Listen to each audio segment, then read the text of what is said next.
Tonight we visit a family in Leeds. I was petrified, absolutely petrified. I could see somebody stood there. They fear their home is haunted. I was rudely awakened by a violent shaking. That really put me on edge. What else will it do in the future? The next thing could be quite serious. We send in our experts. Psychic Mia Dolan is shocked by what she finds. Oh, God. I'm going down into a pit. What's that? What will they discover in the cellar? No, I'm just feeling very uneasy, actually, as if someone's watching us. Like she's been poked. She's been poked in the side. Will Mia succeed on the toughest challenge yet?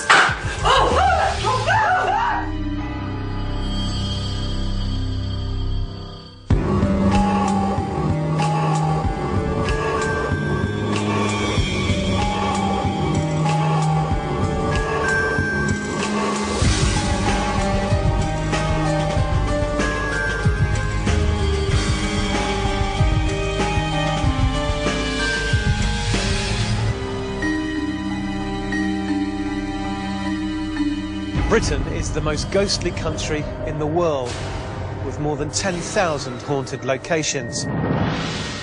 But 45% of us say that if the ghost was in our house, we would stay stubbornly put.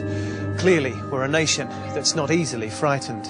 Tonight, we investigate a cottage outside Leeds, whose owners say they're being haunted by a ghost that's becoming increasingly malicious towards them, a spirit that actually wants to cause them physical harm. Teresa Hassett, a customer service operator, Phil Hassett, a train supervisor, and daughter Pippa love their family home in Yorkshire, but they claim they've been terrorised by hauntings for years. I've lived in this house for nearly 20 years, I think it is. It's about 350 years old. From what I know, it used to be a coaching inn. We actually bought it without even seeing the house inside. It came on the market on a Friday afternoon, and we bought it on a Friday afternoon. I don't know what it was about the house that drew me to it. I just felt that I had to live in this house. Even before they'd unpacked, Teresa says she started to experience things. I sat in the dining room and I could hear noises coming from the fireplace. At first I thought it sounded like children talking outside in the garden. I did actually get up and go outside to see if there was anybody there, but there wasn't anybody there. And that was just the beginning. Teresa believes she continued to hear voices coming from the fireplace. One night in particular I can remember I was sat there with Phil and he made a remark like, "There's bloody kids outside." And I heard voices which I thought were coming from the garden of children. I went out there to investigate and there was absolutely nobody about. She often hears different voices, but it sort of confirmed it when I heard them, and then both my daughters have heard the voices as well. Seemingly their two daughters have grown up, experiencing the presence in the house. I sat in the house one night on my own. I assumed my sister was upstairs in the bedroom listening to music, and I heard someone walk across the landing. So I shouted up. I heard someone go back across the hallway. Shouted up again, and I thought, maybe she's just ignoring me. Went upstairs, there was nobody in. But I heard somebody walk across that landing twice. I was petrified, absolutely petrified. Every noise after that, even just the wind, I was jumping, looking what it was. One room in the house has always had a macabre feel to it. There's a cellar in the house. It just feels as like a penetrating cold coming up from the well all the time. Even when you put heaters down there, it doesn't rise 1 degree. It's a very unusual room. Is it just the cold, or is there something more sinister emanating from the eerie cellar? The strangest thing about the cellar is we've always had dogs up until last year, all our married life. And every single dog that we've ever had will not go down in our cellar for whatever reason. Even to the point where I've picked one of the dogs up and tried to carry it, and it's actually struggled out my arms and tried to bite me to get away from the cellar. They say they're not only haunted by footsteps and voices. I've actually been sat in the living room in there when the door is open and it's walked in, just a black shadow. I definitely think it is a male that I feel the presence of or see in the room. I get the impression that it's wearing like a long cloak, and its hair, it's got long hair. I think it's actually trying to tell us something, but I don't know what.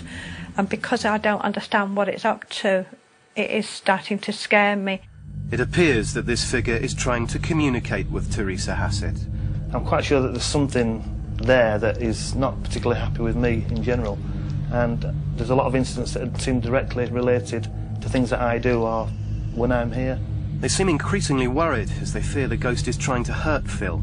And as I walked from the stairs into the front room, the picture, which is fastened up on the wall on the stairs, dropped from the wall like a guillotine and bounced off the stairs.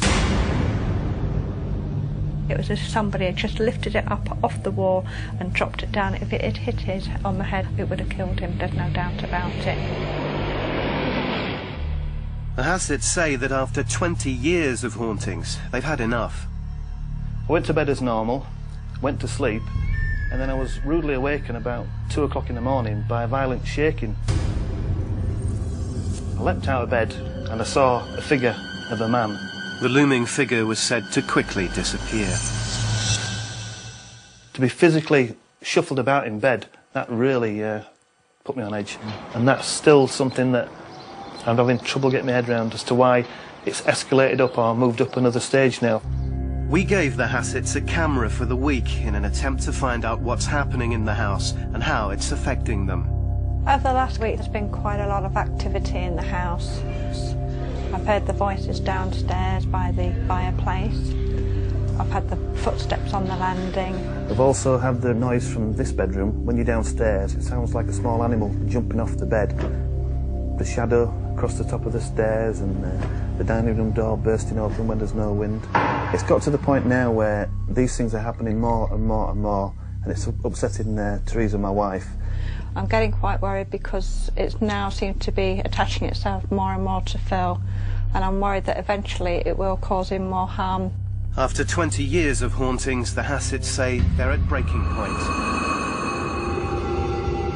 You can hardly blame Phil and Teresa Hassett for being frightened to live in their own home. Teresa is convinced that a malevolent spirit is actually trying to cause Phil physical harm. Well, they've called in the Haunted Homes team for help, but they are very worried about what our experts might uncover. Mia Dolan, one of Britain's most sought-after psychics, heads up the team. A psychic is somebody who covers all areas of the paranormal. It's a paranormal consultant.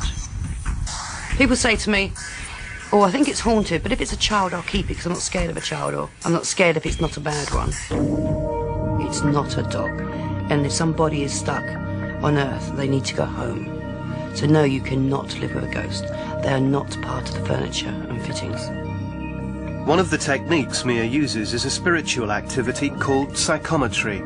Psychometry is picking up information from objects. If somebody's held something a lot, or used something, or worn something, then it's going to soak up the vibe anyway. Mia studies the family's most cherished belongings to get more information about the owners. It's a great way to get a feel of a property you're going to. It's like the first clues. A horse brass. The first image that I get with this is a really old fireplace with old bricks.